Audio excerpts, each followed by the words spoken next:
সবকিছু ঠিক থাকলে আগামী বছর ফেব্রুয়ারিতে সংসদ নির্বাচন অনুষ্ঠিত হবে। সে নির্বাচনে কারা জয়ী হবেন এটা একটা বিলিয়ন ডলারের প্রশ্ন। জনমত জরিপগুলো ইঙ্গিত দিচ্ছে নির্বাচনে বিএনপি জয়লাভের সম্ভাবনা বেশি, এবং সবকটি জরিপে আরেকটি বিষয় কমন রয়েছে যে জামাত দ্বিতীয় অবস্থানে রয়েছে। কিন্তু আমরা যেটা দেখছি যে আগামী নির্বাচন ঘিরে একটি নাটকীয় খবর পাওয়া যাচ্ছে। গত কয়েকদিন ধরে জাতীয় পার্টিতে নানা রকম ভাঙ্গন হচ্ছে এবং আনিসুল ইসলাম মাহমুদকে সভাপতি করে জাতীয় পার্টির একটা নতুন কমিটি দেওয়া হয়েছে।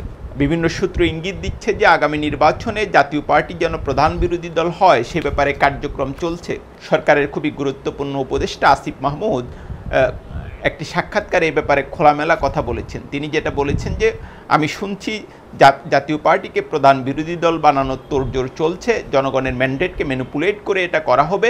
এবং তিনি যেটা বলছেন যে যারা গত নির্বাচনে ডামি এমপি ছিলেন এবং আওয়ামী লীগের যেসব নেতাদের নিয়ে বিতর্ক কম তাদেরকে জাতীয় পার্টি থেকে প্রার্থী করা হবে।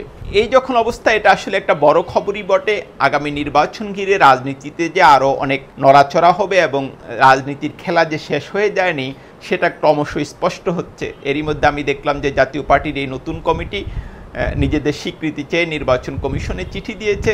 দেখা যাক খেলা শেষ পর্যন্ত কোথায় গিয়ে শেষ হয়।